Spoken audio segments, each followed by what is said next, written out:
Assalamualaikum warahmatullahi wabarakatuh. Halo sobat di atas normal, balik bareng lagi sama gua Topan.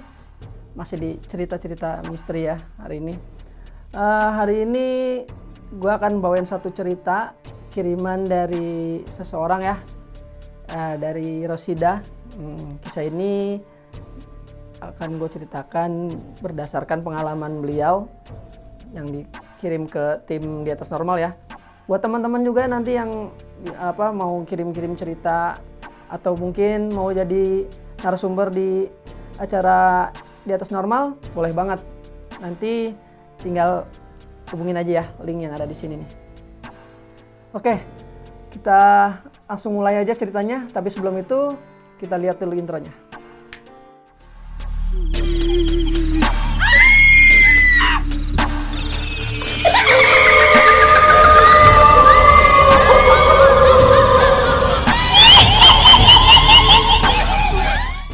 Ya, sobat di atas normal, hari ini akan membawakan cerita yang dikirim sama Rosida ya. Oke, jadi pengalaman ini dialami oleh Rosida ini, atau kita panggil aja Ida ya. Dialami sama Ida ini sekitar tahun 1978 ya, di sebuah perkantoran pelabuhan Sunda Kelapa ya. Jadi saat itu satu hari ini Ida ini atau Rosida ini disuruh neneknya untuk membeli minyak tanah ya di sekitar perkampungan dekat pelabuhan Sunda Kelapa ya.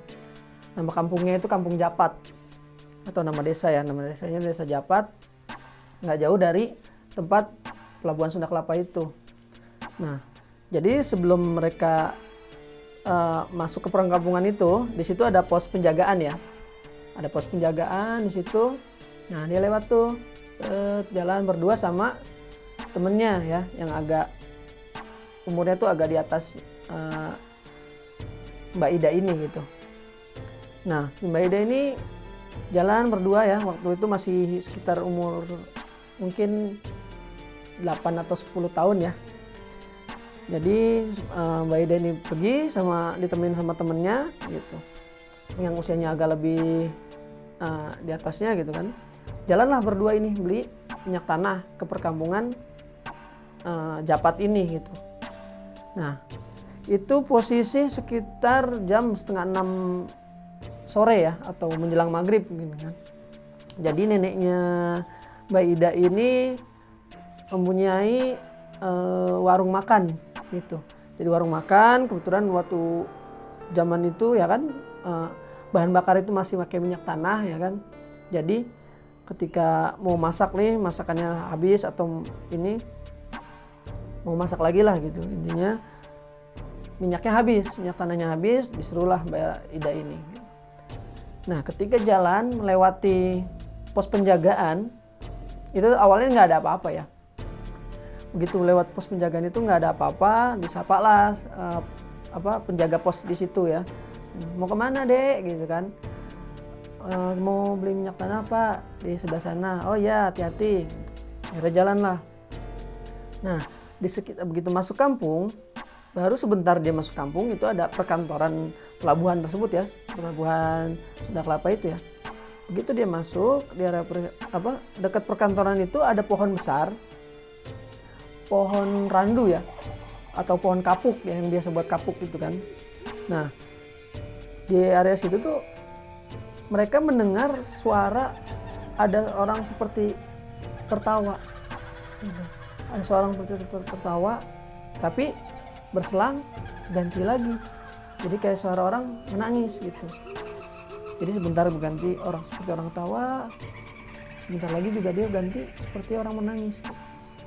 Nah, mereka berdua ini penasaran, ini suara siapa sih gitu. Akhirnya disamperin lah sama mereka berdua nih, agak mendekat gitu kan. Dicarilah sumber suara tersebut. Nah, saat mereka agak beralih posisi, yang tadinya lurus itu agak ke samping, mereka berdua melihat sosok kuntilanak dengan rambut panjang, muka yang berantakan dan lubang matanya ini semua gelap ya, hitam pekat gitu ya, dan baju putihnya yang merumbai-rumbai ke bawah itu seperti berayun-ayun di pohon tersebut. Sebentar mendekat dan menjauh, mendekat dan menjauh. Nah, si Mbak Ida ini dengan temennya itu dia shock ya, dia shock. Tapi saat itu dia nggak bisa bergerak sama sekali. Jadi pandangan mereka berdua itu terpaku sama sosok kuntilanak ini yang kadang maju, kadang mundur, gitu. Kadang menjauh, kadang mendekati, itu seperti berayun-ayun. Itu, berayun-ayun. Mereka sebenarnya ketakutan, tapi saat ingin lari mereka itu nggak bisa, gitu. Sampai akhirnya di satu momen, tiba-tiba si sosok ini seperti menghilang, barulah mereka seperti punya energi untuk lari gitu. Akhirnya mereka itu lari, ya kan, balik lagi ke pos penjagaan yang tadi di perbatasan perkampungan ini. Mereka lari ke sana, mereka lari. Akhirnya mereka masuk ke pos penjagaan tersebut. Nah, adalah di situ penjaganya kan, ditanya, kalian kenapa gini? Akhirnya mereka berdua itu nangis sejadi-jadinya ya, istilahnya ya anak-anak pada umumnya gitu kan, nangis melihat sosok tersebut gitu. Diceritakanlah ke petugas tersebut gitu setelah dikasih air atau apa. Akhirnya yang temannya ini yang umurnya agak lebih dewasa menceritakanlah ke penjaga tersebut gitu, penjaga pos tersebut gitu. Nah, akhirnya kata si bapak penjaganya ini hati-hati deh kalau sini, baca-baca doa gitu kan. Kalau sini jangan suka ngelamun atau apa gitu. Nah, akhirnya mereka pulanglah tanpa mendapatkan hasil beli minyak tanah tadi ya. Itu nggak jadi. Akhirnya dia balik lagi ke warung neneknya ini, neneknya Mbak Ida ini, dan akhirnya diceritain juga lah di tempat warung neneknya ini ke neneknya gitu. Di suatu hari yang lain pernah juga Mbak Ida ini mengalami cerita mistis yang lainnya. Jadi posisinya itu waktu jam 12 malam.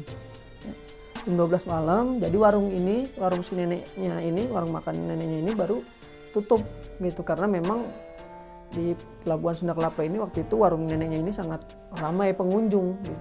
Sangat ramai sekali pengunjung, sangat sibuk sekali gitu. Jadi tutupnya agak malam. Nah, si neneknya ini, warung makannya ini itu dia punya beberapa pembantu ya, istilahnya yang buat bantuin masak-masak gitu. Bantuin masak-masak. Nah, akhirnya pulanglah mereka beramai-ramai gitu kan ke arah jalan pulang. Jadi warung makannya ini jauh sama perkampungan gitu. Jadi agak lumayan lah ya, dari pelabuhan itu agak lumayan jauh. Nah, jalanlah dia pulang. Jalan pulang gitu. Nah, posisi si Mbak Ida ini karena sudah malam dan ngantuk, digendonglah sama salah satu pembantunya neneknya ini gitu kan. Digendong gitu. Tapi secara bergantian, kalau yang ini capek, gendong lagi sama yang satunya gitu. Nah, ketika sudah mau sampai rumah, sudah dekat lagi sampai rumah. Jadi waktu zaman itu kamar mandi setiap rumah itu ada di luar ya, ada di luar rumah. Jadi rumah itu kamar, ruang tamu, dapur, kayak gitu-gitu. Jadi untuk kamar mandinya sendiri itu masih di luar rumah, di perkarangan rumah ya, di luar, dan masih pakai ada sumur timba gitu. Nah, itu ada suara seperti orang tertawa gitu. Awalnya ada suara orang tertawa, cuman kali ini suara tertawanya ini beda. Suaranya ini agak seperti suara laki-laki, suaranya itu berat gitu. Tapi ketawanya agak lumayan kencang, tapi suaranya berat. Nah, akhirnya mereka si Mbak Ida ini yang digendong sama yang gendongnya ini, yang pembantunya ini, cobalah melihat ke arah kamar mandi gitu. ada apa sih, kayak ada orang ya di belakang. Akhirnya dia nyamperin itu ke situ. Cuman memang nggak terlalu dekat ya, masih agak jauh. Begitu si Mbak Ida ini dan yang pembantunya ini sambil digendong ini ngedekat, begitu dia ngeliat itu ada sosok hitam berbulu besar sedang duduk menyeringai, dan matanya itu nggak seperti mata orang normal. Kalau orang normal kan kita mata segini ya, ini tuh udah sosoknya besar, matanya tuh lebih besar lagi gitu. Jadi kalau kita nih manusia ya matanya segini, kalau dia nggak, dia lebih segini, lebih besar lagi. Sambil ketawa, sosok hitam ini berbulu hitam.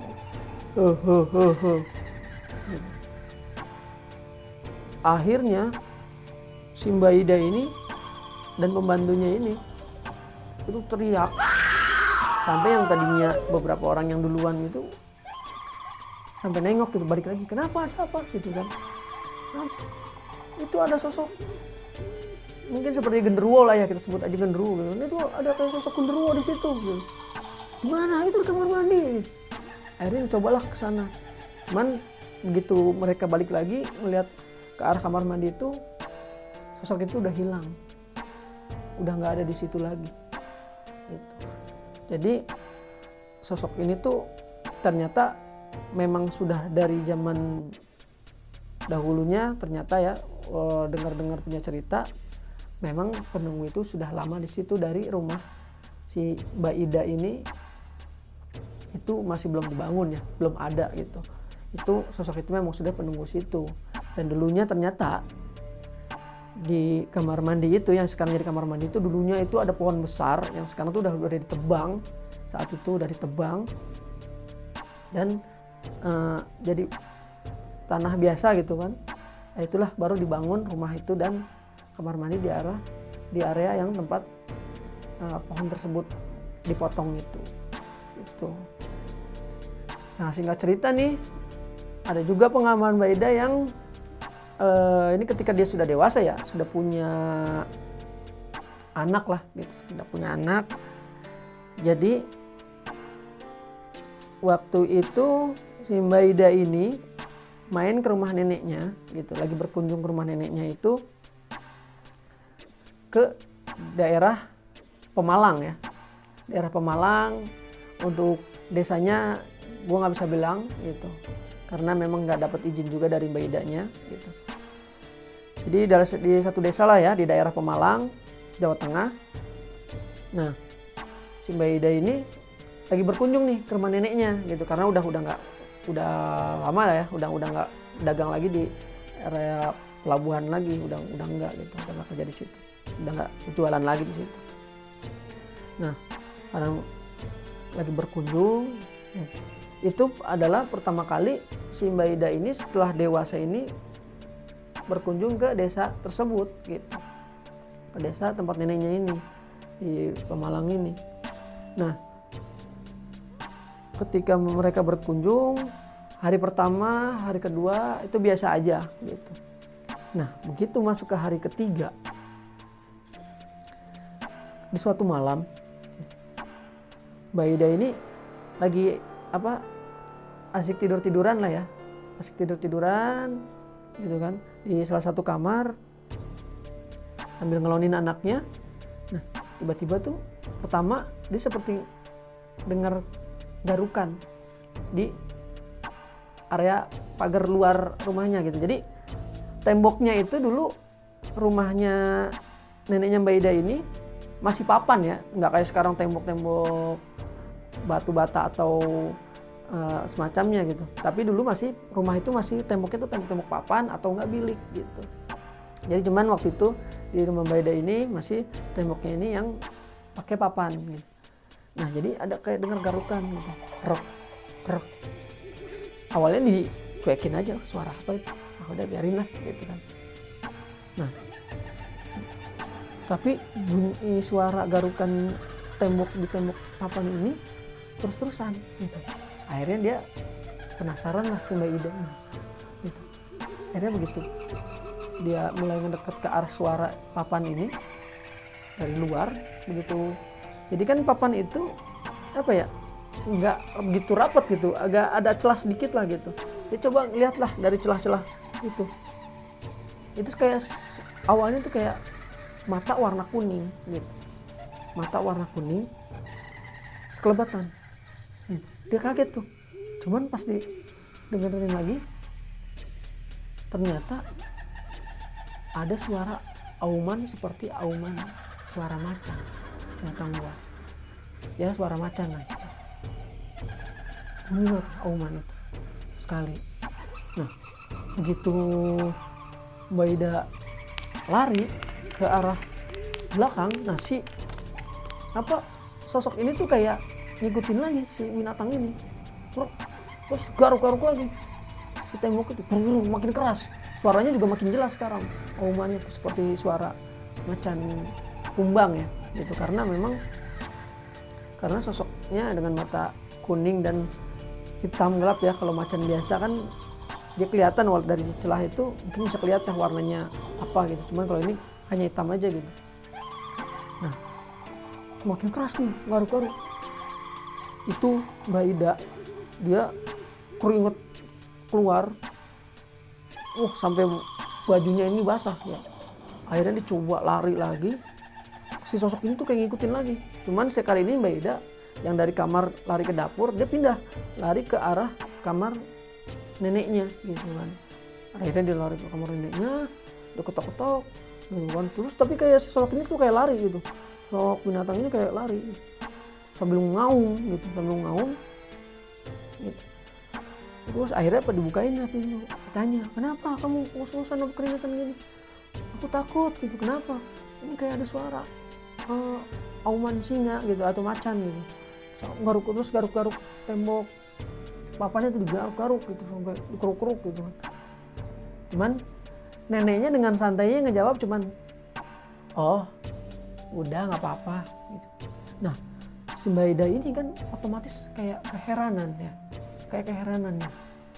Dia tuh kayak keheranan lah, kok nenek gue kayak santai ini gitu menjawabnya. Ini ada binatang buas mau masuk nih di rumah nih gitu, di area rumah.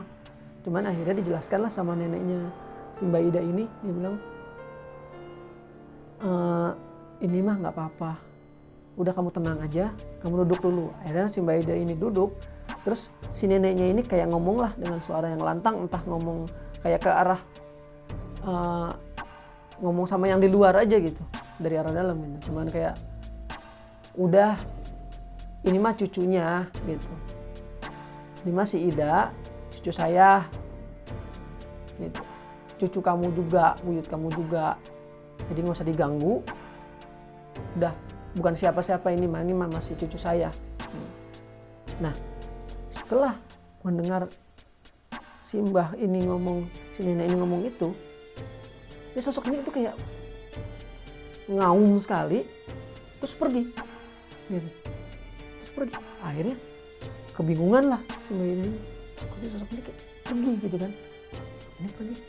Akhirnya diceritain lah sama si neneknya ini gitu, bahwa zaman dulu gitu, nenek moyangnya itu, dari neneknya si Mbak Ida ini, zaman dulu zaman orang-orang mungkin ya orang-orang sakti lah, entah bagaimana nggak ngerti juga. Jadi memang ada keturunannya itu sesepuh zaman dulunya itu kayak miara seekor macan kumbang hitam gitu. Cuman bukan macan biasa, ya mungkin entah itu dari macan-macannya siluman atau apa gitu lah mungkin, yang menjaga terus sampai keturunan-keturunannya ini gitu, sampai ke neneknya si Mbak Ida ini gitu. Makanya begitu dibilang udah ini masih cucunya atau apa segala macam, akhirnya kalau mau istilahnya mau jagain atau apa dari jauh aja, jangan dekat-dekat gitu kan. Akhirnya pergilah tuh si sosok macan ini gitu. Akhirnya setelah ini, oh ternyata ini adalah peliharaan penjaga dari nenek moyangnya si Mbak Ida ini gitu. Ya segitu dulu untuk cerita hari ini. Nanti bakal balik lagi dengan kisah-kisah selanjutnya ya. Dan untuk teman-teman yang mau jadi narasumber di atas normal, kita tunggu emailnya boleh, atau bisa hubungilah nanti ya. Linknya gue kasih di deskripsi ya.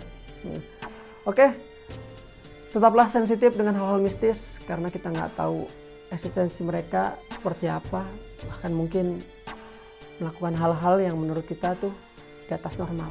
Oke, gue Topan, pamit. Assalamualaikum warahmatullahi wabarakatuh.